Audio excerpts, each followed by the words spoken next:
Well, all good things must come to an end, and this throat infection I've had for the last couple of days, which gave me the voice of Patrick Allen, is mostly gone now.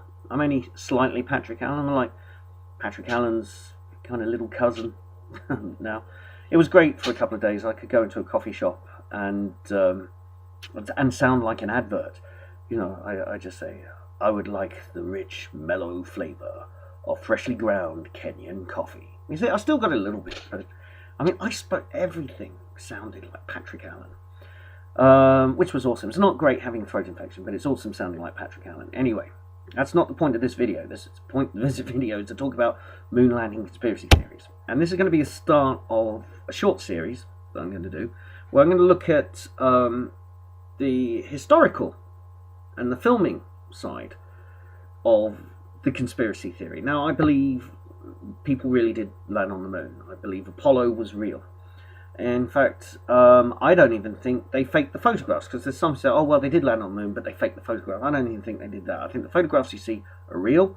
I think the landings were real.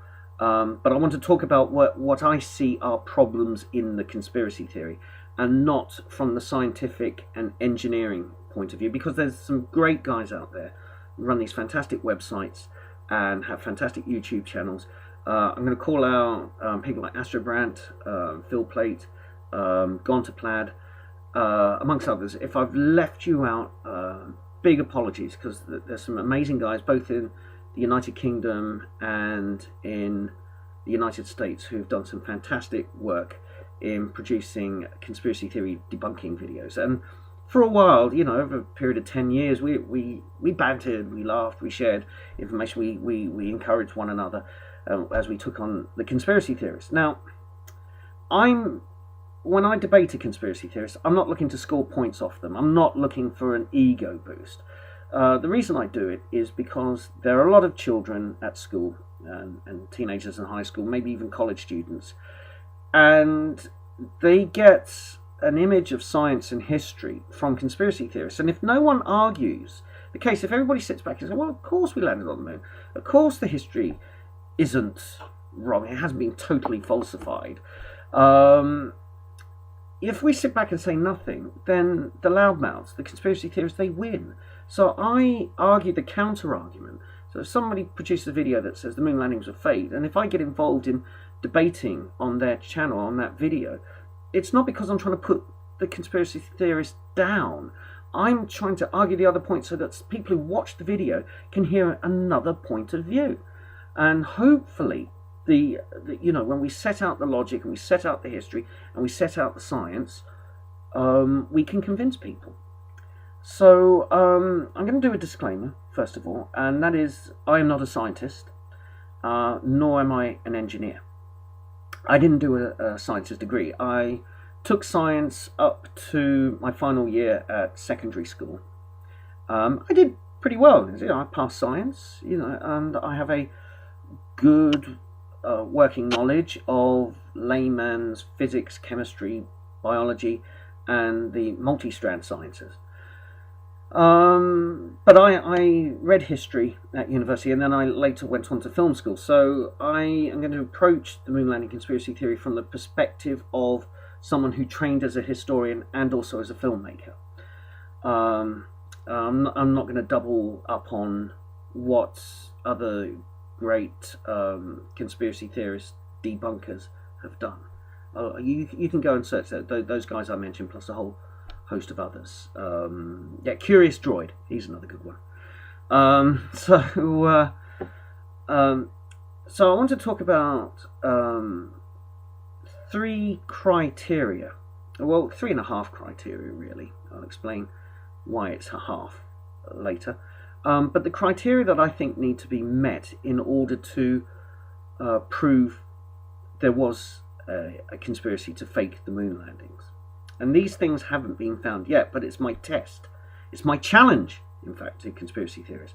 I hope some conspiracy theorists are watching, because here's my test. And if you can go out and find these things, I think it will do your cause immeasurably good. I don't think you will. That's why it's a challenge. So the first thing is that we need an eyewitness. So we need someone who was present if the moon landings were filmed and faked, we need an eyewitness. So that can be one of the astronauts, or it could be one of the film crew, or a NASA personnel who was on set when it was done. And that will go a long way. Eyewitness testimony will go a long, long way into advancing the cause of the conspiracy theories. Such an eyewitness has not been produced. Pardon me. The second thing that I think the conspiracy theorists need to provide is some kind of official documentation that shows the US government were faking the moon landing. So what we need is, pardon me again, an official document. It's got letterhead on it, official US government letterhead, preferably NASA. Doesn't have to be, but preferably if NASA are sending out a memo, an interdepartmental memo, and it's letterheaded, and it's proven that this isn't a fake, and the text has got to contain discussion about faking the moon landings, and then it's got to be signed by somebody who we know exists, a historical personage that we know exists, who was involved with NASA, or some agency that would have worked with NASA. So we need some official documentation. We can prove the signatures are real. We can prove it's an official paper. So that's the second thing we need.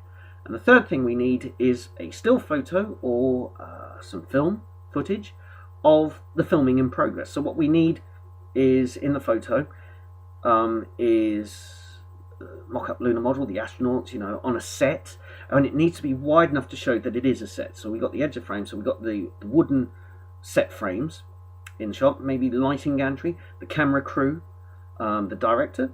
It would be nice if it was Stanley Kubrick, that would be a bonus point, and directing the actors. So we need something like that.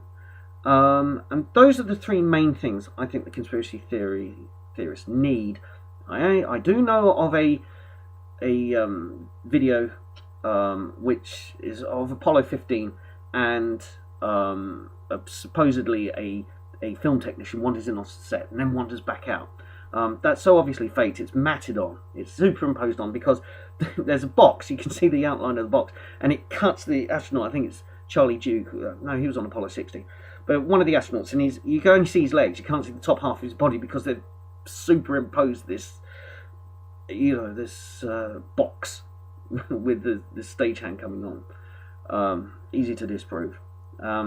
So those are the things. The other thing that would be nice, but I understand this would be ruinously expensive, but if you could get a wealthy backer to do this, it'd be worth it. And that is taking an unmanned lunar rover. So it's a small thing. What it has to do is have its own power system, its own sort of method of propulsion, and a camera on it. And so you want to land near one of the sites. I'd recommend Apollo 12. You don't want to disturb Apollo 11 site. That's really a historical monument. But you could go to Apollo 12, would be a good one. And go there, see if there's a lunar module there, see if there's the equipment lying around, see if there's footprints on the lunar surface, and if there's not, if you've landed that probe at that spot, and it's near Surveyor Crater, it's on a moon map, it's on Google Moon, for goodness sake, if you can land it there and show nothing, then you've won. So find a wealthy backer. But for the other things, like finding a witness or hire a really good private detective. Put your money where your mouth is. I mean, stop making these videos where you take a still photo of the landings and go, oh, I think I see a flamingo in the background, or there should be a footprint here, but there isn't. There's this rock, and the rock doesn't look right. Stop mucking around with that. That's El Cheapo. It's El Cheapo debating. What you need to do, put your money where your mouth is. Go and hire a private detective, or find a wealthy backer who thinks things are faked. There's enough wealthy people out there who are a little bit, into conspiracy theories. Find them and find those things, and it will advance your cause no end. See, I'm helping you. I'm pointing you where you should go. So I'll do part 2 a little bit later on, where we'll discuss the timeline of the fake moon landings, if they were fake, which they weren't. Okay, until then, bye.